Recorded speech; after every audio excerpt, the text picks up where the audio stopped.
Buenas tardes.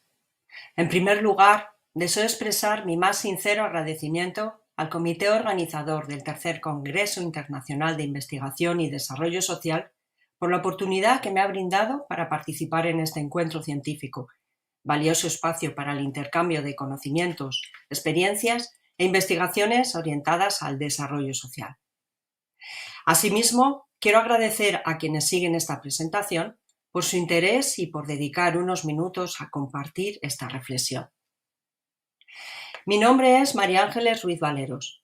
Soy profesora de la Universidad Pontificia de Salamanca y es un placer presentarles la comunicación titulada La escucha activa como metodología pedagógica hacia un modelo educativo basado en la escucha. La investigación que comparto hoy en representación a mi equipo tiene su origen en una revisión teórica previa sobre escucha activa y nace del deseo de profundizar en una cuestión que, a mi juicio, posee una enorme trascendencia para la educación.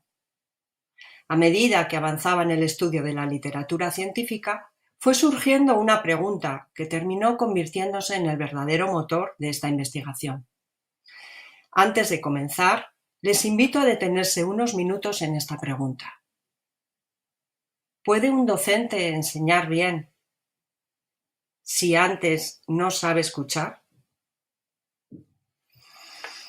La mayoría responderíamos que no, pero cuando observamos cómo se organiza habitualmente la práctica educativa, comprobamos que dedicamos mucho tiempo a aprender a explicar, a evaluar o a transmitir conocimientos, pero muy poco a aprender a escuchar. Y sin embargo, resulta difícil comprender a un alumno si antes no somos capaces de escucharlo. Esa es la idea que sustenta esta comunicación. La escucha activa no debe entenderse únicamente como una competencia comunicativa del docente, sino como una auténtica metodología pedagógica capaz de orientar la planificación de la enseñanza, la interacción educativa, la evaluación y la atención personalizada del alumno. Con esta idea como hilo conductor, les invito a recorrer conmigo las principales aportaciones de esta investigación. Comenzamos.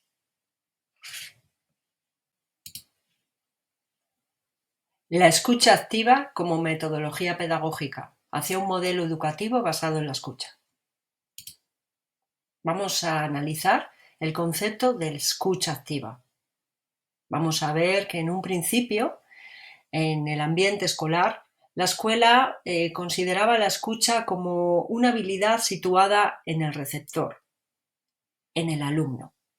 El maestro era un megáfono, la escuela era un espacio de transmisión unidireccional.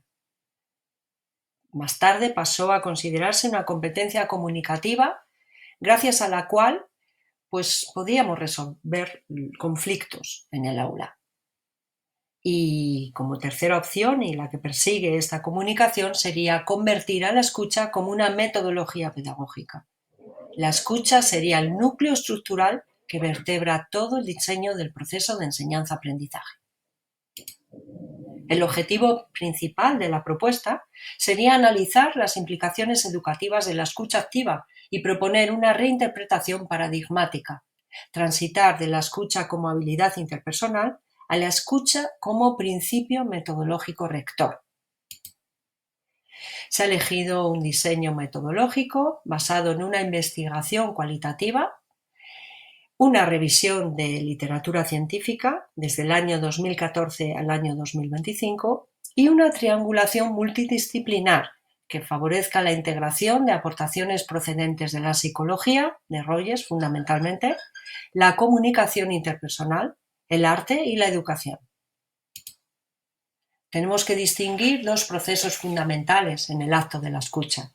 El proceso de oír sería un proceso pasivo en el que interviene el oído y una mera percepción acústica básica.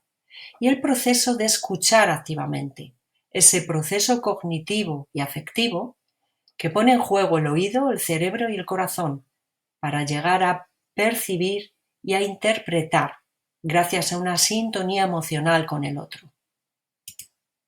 La arquitectura de la escucha, por tanto, tendría tres elementos fundamentales. La dimensión cognitiva, en la que la atención sostenida, la interpretación de estímulos y la integración en el propio marco de referencia sería lo que comandaría. La dimensión emocional, en segundo lugar, donde la empatía profunda favorecería el reconocimiento de la vulnerabilidad del otro, favorecería el encuentro con el otro, gracias a una regulación del clima afectivo. Y como tercera dimensión tendríamos la dimensión comunicativa propiamente dicha, en la que las habilidades de parafraseo, feedback, lectura del lenguaje no verbal y el uso intencional del silencio expresivo serían las fundamentales habilidades que se pondrían en juego. Existe una evidencia científica del impacto neurocognitivo que supone poner la escucha en el centro de atención.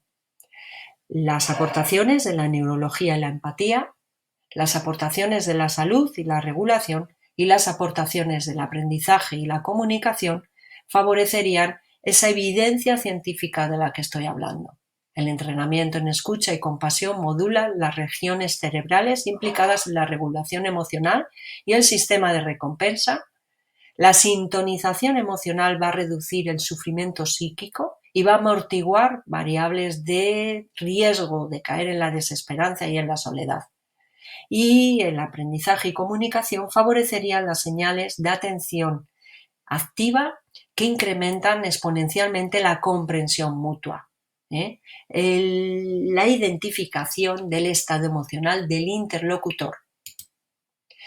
La escucha activa como principio rector va a favorecer, por tanto, la atención a la diversidad, detectando tempranamente las necesidades específicas del alumno. Va a favorecer también la planificación docente, diseñando procesos basados en los conocimientos previos y los ritmos e intereses reales del alumno.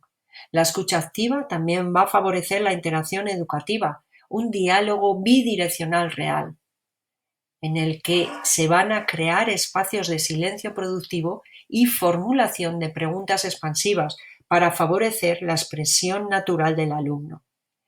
Y por último, vamos a favorecer esa evaluación formativa, centrada en el proceso, no tanto en el resultado.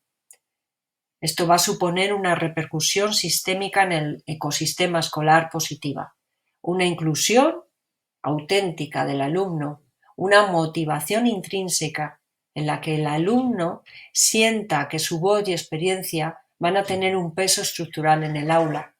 Vamos a mejorar, por tanto, el clima y vamos a prevenir conflictos posibles en el aula, desactivando tempranamente malentendidos mediante la empatía y la clarificación mutua. El rol del docente pasaría de ser transmisor a intérprete. Existen dos modelos, por tanto, que tenemos que contrastar: el modelo tradicional transmisivo y el modelo basado en la escucha. En el modelo tradicional transmisivo, el rol del docente era de transmisor, el docente era protagonista. No así en el modelo basado en la escucha, en el que el docente va a ser intérprete y mediador. El flujo de comunicación en el modelo tradicional era unidireccional y jerárquico. No así en el modelo basado en la escucha, que va a ser un flujo de comunicación bidireccional y sistémico. En el modelo tradicional, el tipo de aprendizaje era memorístico, frente al tipo de aprendizaje significativo que vamos a encontrar en el modelo basado en la escucha. La evaluación en el modelo tradicional era de tipo sumativo, orientada al resultado.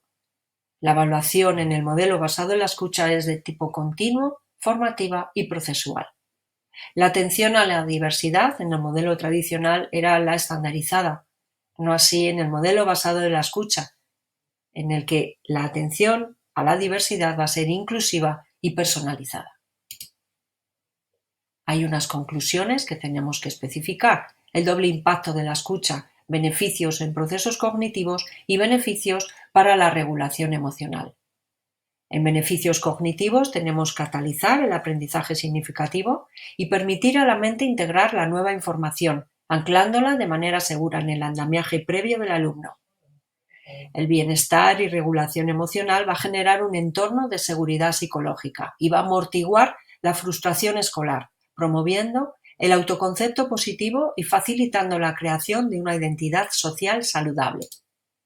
Vamos a favorecer un sistema centrífugo basado en la escucha metodológica, la comprensión profunda, el ajuste y planificación y la seguridad y clima. El alumno va a confiar y va a participar, abriéndose al aprendizaje. Aportamos las referencias bibliográficas y agradecemos la atención a todo el que nos haya seguido. Muchas gracias.